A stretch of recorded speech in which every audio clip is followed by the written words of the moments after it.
Some soldiers fight for honor, some for glory. The Death Korps of Krieg fight for something else entirely, the slim hope that dying by the millions might just make up for one planet's past sins. In the nightmare future of Warhammer 40,000, where war never ends, there's one regiment of the Imperial Guard that has turned self-sacrifice into an art form. They are the Death Korps of Krieg, and this is their story. It all began over 1,500 years ago with the death of a world. Krieg was once a prosperous hive world in the Segmentum Tempestus, home to billions. But its rulers, a council of autocrats, grew corrupt and paranoid. They feared that the Imperium would strip away their power. In 433 and M40, the High Autocrat of Krieg declared independence from the Imperium of Man, essentially shouting that the Emperor was no longer his master. He renounced the Emperor and plunged Krieg into civil war. Most of the planet sided with this rebellion, except for a few holdouts loyal to the Emperor. The most significant loyalist stronghold was Hive Ferrograd, commanded by Colonel Jurtin of the 83rd Krieg Regiment. Jurtin had strict orders. Krieg must not fall to heresy. But with the planet overrun by traitors and no hope of reinforcements arriving in time, he made a drastic decision. If the Emperor couldn't have Krieg, no one would. On the holy feast of the Emperor's ascension, Colonel Jurtin enacted his plan. In a display of unflinching, some might say insane, loyalty, he launched a massive counterstrike known as the Purging. This counterstrike consisted of unleashing Krieg's own stockpiles of atomic weapons upon its cities. Yes, he nuked his own planet to deny it to the enemy. For days, nuclear firestorms ravaged Krieg. Prosperous hive cities were reduced to radioactive craters. The planet's surface was scorched and poisoned, the atmosphere blackened with ash. Krieg became a tomb world in the making. Billions perished in the flames. It was arguably one of the most brutal acts of war in Imperial history, essentially a planetary suicide attack. But in Jurtin's mind, better a dead world than a disloyal one. And when the mushroom cloud settled, Krieg was a loyalist world again, in the sense that nothing was left alive that wasn't loyal. Amazingly, blowing up the planet wasn't the end of the fighting. The survivors, those lucky or unlucky enough to be in deep shelters or vaults, emerged into the nuclear wasteland and kept the war going. Jurtin and his loyalists had planned for this. They hunkered down in Ferrograd's bunkers before unleashing the apocalypse. Many rebels survived in their own shelters too. What followed was 500 years of grinding trench warfare across a radioactive hellscape. In the ash-choked ruins that had once been cities, loyalist and traitor forces engaged in a generations-long war of attrition. This was no longer about territory or resources. Those were all gone. It was a war of pure faith and will. Over 5 centuries, the Loyalists, driven by unshakable faith in the Emperor, slowly but surely exterminated the traitors. Inch by inch, tunnel by tunnel, they cleansed Krieg of heresy at an unimaginable cost. The once thriving world became nothing but a charnel house of constant warfare. Ultimately, by the year 949 on M40, the Loyalists finally declared victory. Krieg was an Imperial planet once more, though at this point it was barely habitable, reduced to a toxic, irradiated husk. Out of these ashes, the Death Korps of Krieg was born. The survivors of Krieg, those who had fought for centuries in that underground war, emerged with a very particular outlook on life and death. They had sacrificed everything to prove their loyalty, and they weren't done yet. Krieg was now a cursed world, and its people felt a massive burden of shame and duty. They considered themselves and their descendants to be living on borrowed time, alive only by the Emperor's grace. The High Lords of Terra, the rulers of the Imperium, decreed that Krieg would serve the Imperium in the only way it really could now, as a factory for soldiers. The planet's entire infrastructure, what little remained of it, and its culture were refocused solely on producing troops for the Imperial Guard. By Imperial command, Krieg's tithe of soldiers was set to the maximum level, and the people of Krieg, fervently loyal and eager to atone for the past, embraced this fate without question. Krieg transformed into a true death world, not just because of its lethal environment, but because of its society. On the surface, the planet remained a radioactive wasteland. Humans could only survive outside with protective gear. So the population moved entirely underground, living in sprawling bunker cities and sealed manufactoria, often the same bunkers their ancestors had built during the Civil War. In these subterranean hives, every aspect of life revolved around war. There are no real civilians on Krieg. Every man and woman is effectively a soldier in training from birth. To keep up with the insane tithe of troops, Krieg employs methods many in the Imperium might find extreme or even heretical if they weren't so useful. They use technologies like vitae wombs, artificial gestation chambers, to boost birth rates.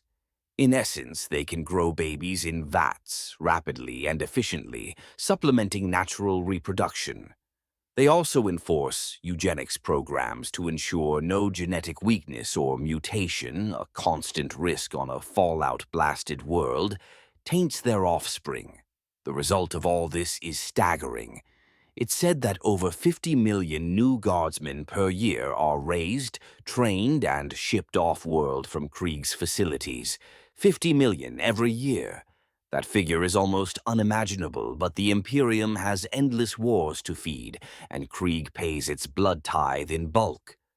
Children on Krieg are raised with one purpose: to fight and die for the Emperor. Their education consists of constant drills, survival training, and indoctrination into the Imperial Creed, the state religion devoted to the God Emperor. Any hint of disloyalty or weakness is brutally culled early, often along with the child displaying it. Training is conducted with live ammunition and real danger. Fatalities during practice are considered acceptable losses. Recruits are toughened by exposure to the planet's toxic surface, by live fire exercises in radioactive wastelands, by enduring hardships that would break even seasoned soldiers from other worlds. The goal is to weed out anyone who can't handle the absolute horror of the battlefront. By the time a Krieg youth is deemed ready for battlefield deployment, they have been completely stripped of any sense of self-preservation. They have been taught that their individual life means nothing compared to service to the Emperor. They carry a deep cultural guilt for the ancient betrayal of their ancestors, a shame that, in their minds, only a virtuous death in combat can absolve. This ethos is expressed in a common Krieg battlefield prayer, a litany recited as they prepare to attack. In life, war; in death, peace; in life, shame; in death, atonement. Those words encapsulate the Death Korps' philosophy. As long as they live, they fight, and they consider their life a state of sin and shame. Only in death, by giving their life for the Emperor, can they find peace and redemption. It's an extreme mindset, but everything about the Death Korps is extreme. The result of such upbringing is soldiers who are, for lack of a better term, fanatically fearless and grimly determined. A Krieg guardsman does not flinch under fire, does not complain, and certainly does not surrender. They will endure conditions that would break other regiments. They consider horrific casualties to be normal and expected. In battle, a Death Korps commander's strategy is often less about clever maneuvers and more about a simple calculation. Can we afford to lose more men than the enemy can? If yes, press forward. Victory is just a matter of time and bodies. Discipline in the Death Korps is absolute. They follow orders without hesitation, even if that order is to charge straight into certain death, especially then. Individual ambition or survival instinct simply do not factor in. In fact, showing too much self-preservation might mark a Krieger as defective. They don't even care about accolades or fame. Unlike some Imperial Guard units, you won't find Krieg soldiers bragging about their exploits or posing for propaganda-picked casts. They fight, they die, and their deaths are just numbers in a Munitorum ledger, quickly replaced by the next wave of reinforcements. It goes to an extreme where Death Korps troops often don't use personal names at all, just rank and serial number. The idea of being remembered as a hero or receiving medals is alien to them. In Krieg thinking, doing something truly heroic, say charging a machine gun nest alone or holding a bunker to the last man, is, to a Krieg soldier, nothing more than doing his duty. Bravery is expected, cowardice is the only sin. To outsiders, this makes the Death Korps seem like emotionless automatons. They kind of are, by design. Unsurprisingly, this attitude makes the Death Korps a bit unnerving to their allies. Other Imperial citizens, even hardened soldiers, who meet Kriegers often describe them as ghostly or already dead. They are typically quiet, never removing their ominous gas masks. Those filter mask respirators with round lenses that hide any glint of humanity in their eyes. Part of that is necessity. On Krieg, you can't go outside without a mask, so they wear them almost their whole lives. But it's also cultural. There are stories of Krieg soldiers refusing to take off their rebreather masks, even in safe zones or aboard ships, as if they're more comfortable being faceless. The sound of their muffled breathing and the emotionless gaze of their mask can be downright creepy. They rarely speak unless spoken to, and their idea of humor is practically non-existent. To many normal troops, fighting alongside the Death Korps feels like fighting alongside an army of the damned or the living dead.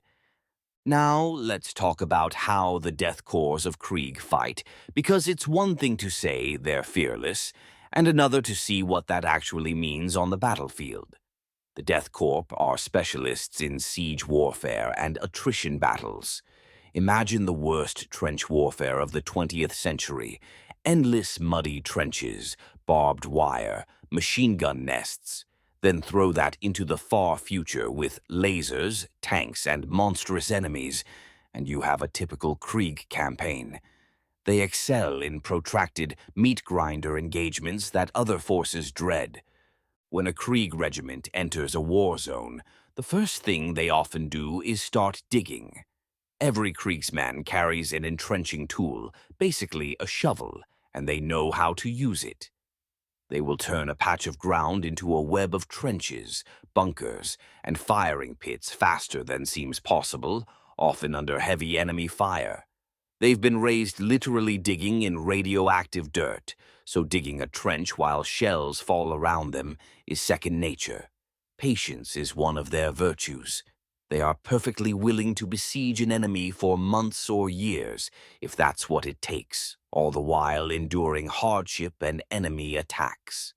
Artillery is the cornerstone of Death Korps warfare.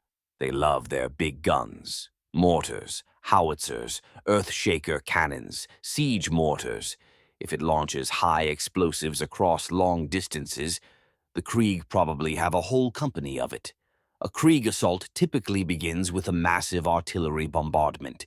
They will pound the enemy's lines day and night, often for days on end, until the landscape is torn to pieces. The air will be filled with shrapnel, high explosive blasts, and poison gas. Yes, poison gas. The Death Korps will absolutely use chemical weapons if it gives them an edge. Their own troops are prepared, of course. They fight in sealed gear with gas masks so they can advance through zones of nerve gas or choking fumes without a second thought. The enemy, if they don't have similar protection, will die, coughing their lungs out. To the Death Korps, that's just efficient warfare. After the preliminary shelling has done all it can, cratered the ground, cut the barbed wire, hopefully blown up some bunkers and shaken the defenders, the infantry assault begins. And this is where the legend of the Death Korps is truly earned.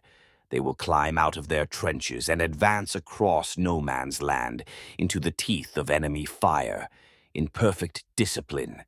Instead of running away from machine guns, they march steadily towards them. Their infantry attacks are often described as waves, and for good reason. The first wave might be the Grenadiers, veteran shock troopers with better armor and weapons, tasked with getting to the enemy trenches or fortifications and blowing a hole. Right behind them come wave after wave of regular infantry, hundreds of guardsmen in thick greatcoats, las rifles in hand, bayonets fixed, advancing without breaking formation. Picture that from the defender's perspective. You've been shelled for 3 days straight. Half your buddies are dead or deaf, or cowering in a bunker. The shelling lifts. You peer over the parapet of your trench, and here come the Krieg. Lines of figures in tattered greatcoats and gas masks emerging from smoke and fog, stepping over craters and barbed wire, moving steadily forward. You open fire, mow down dozens. They don't stop. They just keep coming, stepping over the bodies of those who fell ahead of them. Maybe they're even chanting something under their breath as they advance, that litany of sacrifice, perhaps. It's terrifying because it's like fighting an army of zombies that feel no fear or pain. When the Death Korps reach the enemy trench or fortification, the fighting becomes brutally up close. They excel at close quarters combat in these conditions. They'll lob grenades into bunkers, storm in with combat blades and sharpened entrenching shovels. A favorite weapon of theirs in assaults is the flamer, basically a flamethrower, which is perfect for flushing enemies out of dugouts and tunnels. There are accounts of Krieg soldiers using flamers, and even more horrific weapons like phosphex, a kind of incendiary gel that burns and never stops, to clear out trench lines. It's not pretty, but it's effective. The Death Korps approach every battle with a simple calculus. Take the objective, no matter the cost. If one attack fails, they will do it again and again, until either the objective is taken or they are all dead. Retreat is not in their vocabulary unless a higher commander explicitly orders it. In fact, this stubbornness can be a double-edged sword. There have been times when Death Korps units kept pushing an assault that was strategically unwise simply because no one told them to stop. They just don't quit. To mitigate such issues and coordinate with more conventional tactics, commissars are attached to Krieg regiments. But interestingly, the role of the commissar in the Death Korps is almost inverted from the norm. Commissars are those zealous officers meant to enforce discipline and loyalty, often by fear, executing cowards or deserters if needed. In a typical guard unit, a commissar's main job is to prevent panic and keep the men fighting. In a Krieg unit, panic is not the problem. The men will fight and die regardless. Instead, commissars in Krieg regiments sometimes have to restrain the Kriegers from rushing headlong at inopportune moments. They act as tactical advisors, voices of reason to temper the Krieg officers' eagerness to sacrifice everything for a minor gain. It's quite ironic. A commissar might find himself yelling, "Hold your positions, you fools!" at Krieg soldiers who would otherwise charge to the last man when a strategic withdrawal is more sensible. The Death Korps, of course, obey. They are nothing if not obedient. But one imagines the commissar shaking his head in disbelief that he's urging guardsmen not to needlessly die. Another grim aspect of Krieg warfare is how they handle casualties, both their own and others. This falls to a specialist role in the regiment, the Quartermaster. A Death Korps Quartermaster is a unique officer who serves as a battlefield medic, supply officer, and also a sort of battlefield priest. But their idea of medicine can be merciless. The quartermaster and their retinue roam the battlefield during and after combat to recover equipment and assess the wounded. If they find a wounded Krieg soldier who can quickly be patched up and sent back to the fight, they'll do that, applying field dressings or stimulant injections to get him on his feet. However, if a soldier is too severely wounded, say he's lost a limb and is bleeding out, or his radiation suit is torn and he's been contaminated, the quartermaster will not waste time trying to save him. Instead, the wounded guardsman is given the Emperor's peace. In plain terms, the quartermaster will execute him swiftly and honorably, usually with a bolt pistol or a lethal injection. A short prayer might be said as this happens, commending the soldier's soul to the Emperor. Then the quartermaster's servitors and assistants will strip the corpse of any gear that can be reused, the rifle, ammunition, dog tags, etc. This sounds horrifying to us, but to the Death Korps it's standard procedure. A soldier who can't fight is as good as dead already, and resources are too scarce to spend on someone who's not combat effective. Better to give him a noble death and use his rifle for the next man. Imagine being a normal guardsman witnessing this. In some wars, Allied regiments have been appalled by Krieg quartermasters. There are tales, perhaps exaggerated, perhaps not, of non-Krieg medics trying to save wounded men, only to see a Krieg quartermaster execute those same men because they judged the wounds too severe. In one particularly chilling anecdote, after a battle, a Krieg watchmaster, essentially a sergeant, was calmly draining the blood from some badly wounded soldiers, presumably to salvage it for transfusions or some other purpose. Other guardsmen stumbled upon this scene and were mortified. The Krieger's response was reportedly something along the lines of, "Waste not. The Emperor's currency must be spent wisely." Whether or not that exact quote is real, it captures the mindset. They don't see anything as too gruesome if it serves the war effort. All of these factors, the fearless assaults, the unyielding defense, the merciless pragmatism, make the Death Korps of Krieg both incredibly effective and sometimes difficult to work with. Even within the brutal Imperium, there are those who find the Death Korps too extreme. Case in point, their run-in with the Salamanders. During a campaign on the world of Vraks, the Imperium faced a separatist insurgency. The Salamanders, a space marine chapter known for their compassion towards civilians and relatively humane approach, were deployed alongside several Imperial Guard units, including the Death Korps. Captain Xuen Lo of the Salamanders advocated for a precise strike to decapitate the rebel leadership, followed by offering the remaining defeated rebels a chance to repent and surrender.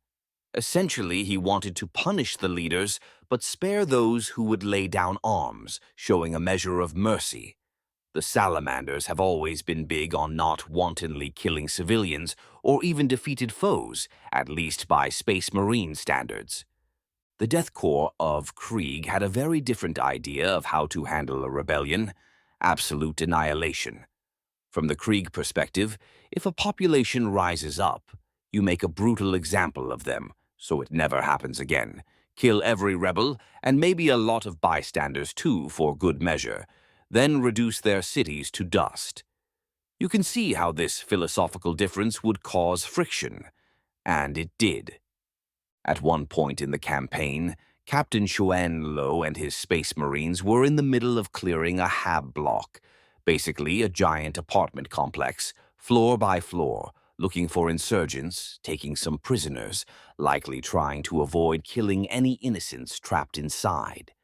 The Krieg commanders saw that this hab block was harboring rebels and, true to form, decided not to bother with delicacy. They opted to eliminate the entire block in one blow by bombarding it with artillery. And so they did. They shelled the building while the Salamanders were still inside it, demolishing the entire hab block. The structure collapsed in flames, crushing everyone inside, insurgents, civilians, nearly a Space Marine squad along with them. Now, Space Marines are incredibly tough, and Salamanders in particular are hard to kill. Xuanlo and his Marines survived, battered and angry, but alive, digging themselves out of the rubble. The captain was livid. This was a blatant disregard for coordination and for the lives of his men, not to mention any civilians the Salamanders might have been trying to protect at that moment. Xuanlo immediately confronted the Krieg commander as soon as he emerged from the ruins. There was a shouting match. Well, mostly one-sided, since I imagine the Krieg officer just stood there stoically while an 8-foot-tall superhuman in green power armor yelled at him. Other guardsmen present witnessed something they never expected: genuine fear in the eyes of Krieg officers. These are men who don't blink at a death sentence, yet here they were, visibly uneasy, as an enraged Space Marine chewed them out.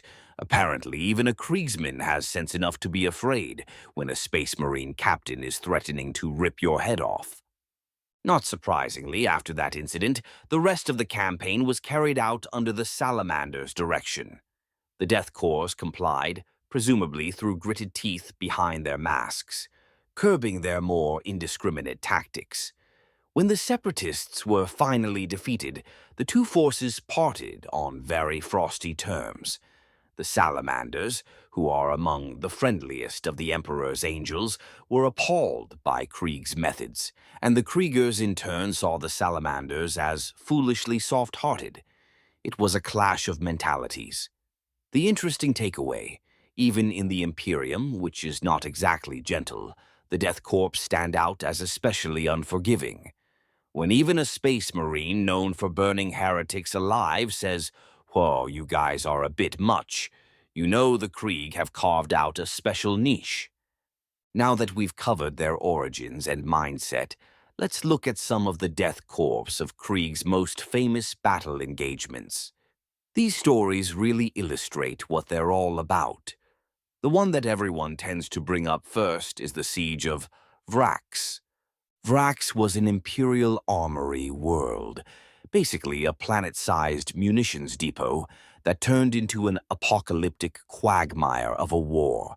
The trouble began when Cardinal Zaphon, a high-ranked member of the ecclesiarchy, the Imperial Church, went rogue. He established himself on Vraks, stirred up the population with fiery anti-imperial rhetoric, and essentially declared the planet independent. Since Vraks was a stockpile of weapons and ammunition, this was an intolerable situation for the Imperium. But it wasn't going to be easy. The traitors were heavily armed and dug in. The task of reclaiming Vraks fell to the Death Korps of Krieg. The Imperial forces assembled the 88th Siege Army, comprised of 30-plus Krieg regiments, tens of thousands of Krieg troops, under the command of Lord Commander Suilka.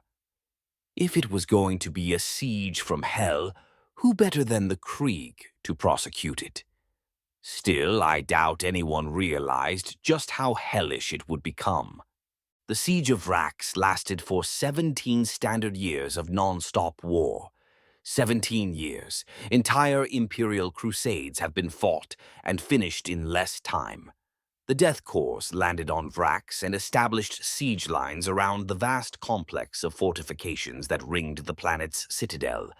Vraks had been fortified to the brim. Trench networks, bunkers, minefields, artillery emplacements. And the traitors had millions of ammunition shells and weapons to keep those defenses lethal. The war quickly devolved into the purest trench warfare stalemate one can imagine. The Death Korps would bombard a line, attack, seize some ground, then face a fresh enemy strong point and have to start over. Vraks was basically concentric rings of defensive lines, and the Krieg had to chew through them one by one.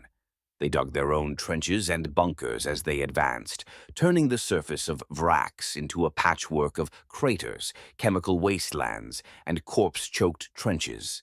The fighting was savage beyond belief, Both sides employed chemical weapons extensively. Clouds of toxin and corrosive gas drifted over the battlefield.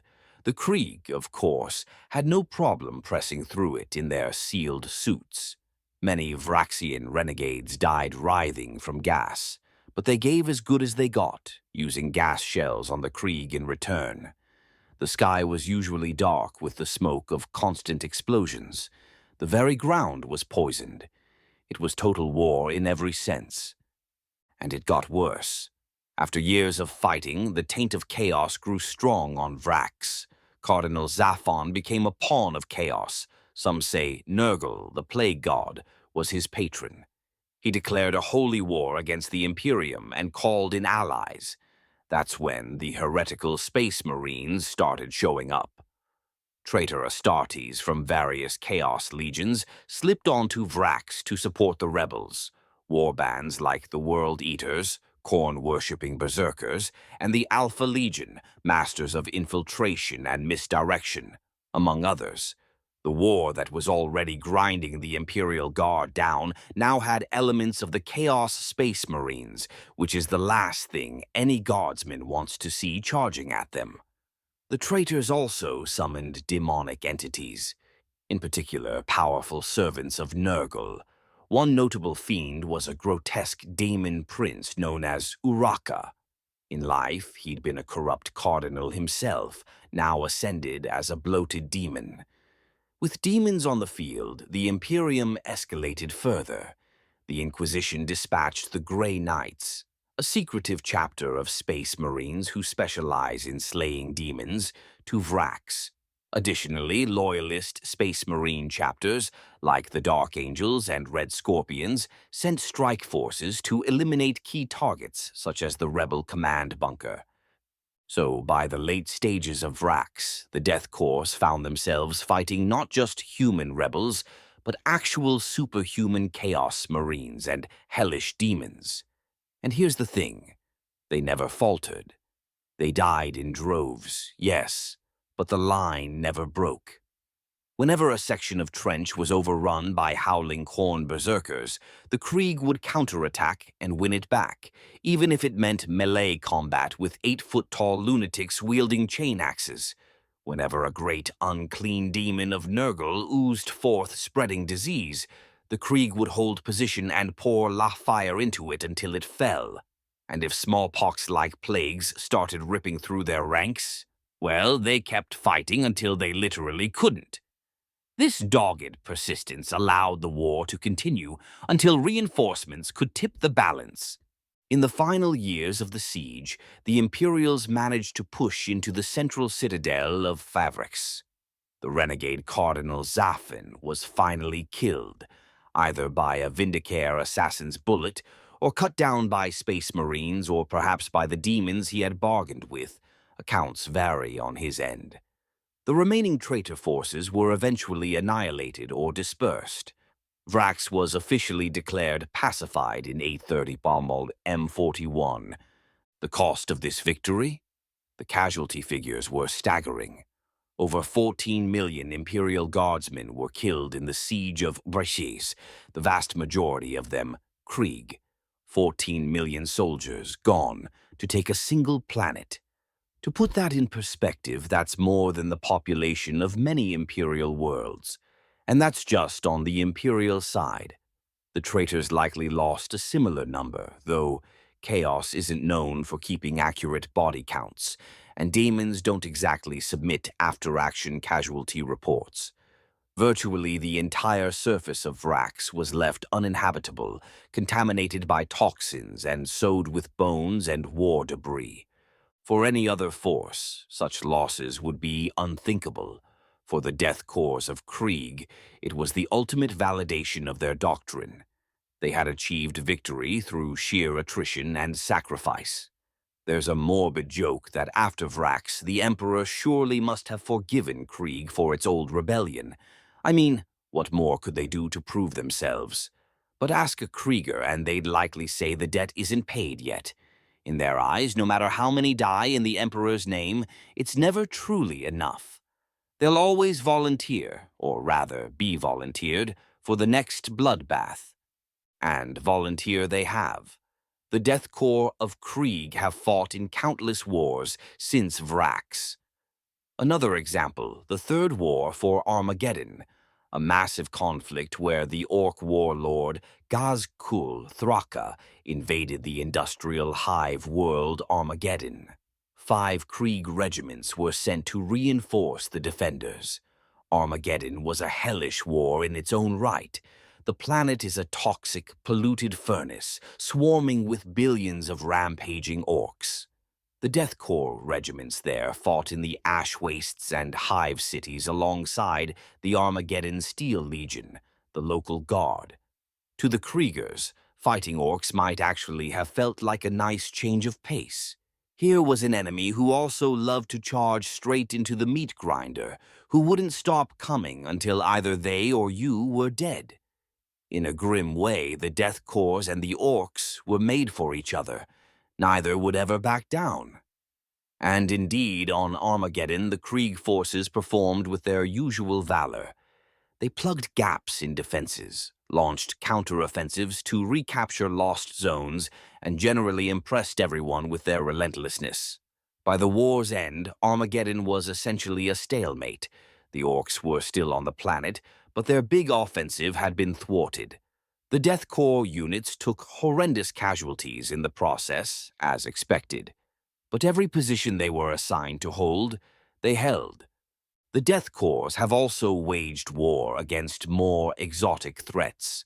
Take the Tyrannids, extragalactic swarms of bioengineered monsters that devour all life. On worlds like Tarsus Ultra, when a Tyrannid hive fleet attacked, the Death Korps were there in the defensive lines. They held the trenches against living waves of chitin and claw. It's said that at the Battle of Tarsus Ultra, Krieg regiments fought shoulder to shoulder with Ultramarines, elite Space Marines, and local PDF, and that the Kriegers never faltered even as gargantuan Tyrannid creatures smashed into their lines. They'd take losses and just quietly call up reserves and counterattack. One observer commented that the Death Korps fought the Tyrannids like they were fighting other humans, with massed lasgun volleys and bayonet charges. And bizarrely, it worked, at least long enough for the Space Marines to do their job. The Tyrannids expected fear. The Krieg had none. One of the most grueling campaigns the Krieg have been involved in is the Orphean War against the Necrons. The Necrons are a race of ancient, soulless androids with terrifying weapons that can flay a human to atoms in seconds. Worse, Necrons can repair themselves. You blast one apart, it might just reassemble unless completely destroyed. In the late 41st millennium, Necron forces awoke in the Orpheus sector and began exterminating Imperial colonies. 2 full Krieg armies, millions of troops, were dispatched to the Orphean War to try to stall the Necrons until heavier reinforcements could arrive. The war was a nightmare. In open battle, Necron phalanxes would mow down charging guardsmen with ease, and when a Necron soldier was killed, often it would just phase out and later revive. The Death Korps being the Death Korps, their response was simply to charge anyway and keep shooting until the Necrons stayed down. At first, this led to appalling losses. Whole regiments were vaporized trying to assault Necron lines head-on. But the Death Korps did adapt. They're not completely mindless. They learned that you have to combine tactics, massive long-range artillery bombardments to soften the Necrons, who, while they self-repair, can be temporarily knocked out of action or buried, followed by assaults to get in among them at close quarters. Necrons are tough, but even they can be overwhelmed in close combat if you throw enough bodies at them. At one critical engagement, the Battle of Amara Prime, the Death Korps actually managed to halt a Necron advance by essentially sacrificing multiple regiments in a fighting withdrawal that slowed the Necrons' push to a crawl. This gave time for Space Marines of the Minotaur's chapter to target the Necron command structure and destroy the key overlords controlling that offensive. Strategically, it was a victory. Tactically, it looked like an absolute bloodbath, because it was. But that's how the Death Korps wins. Bleed, die, inch forward. By the end of the Orphean War, Imperial analysts estimate that the Krieg forces suffered over 60% casualties. Yet, thanks to their stubborn defense, the Necron expansion was stalled and eventually contained. Once again, the Death Korps did what was necessary at the cost of their own lives. Even in the current era, which, if you can believe it, is even darker and more chaotic than before, with the galaxy torn in half by a gigantic warp rift, the Death Korps continue to serve as the Imperium's blunt instrument in apocalyptic battles.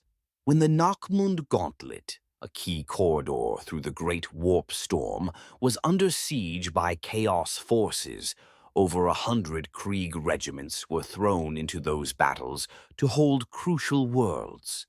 Essentially, they were used to plug holes in reality with their own bodies. And they did it. Gladly.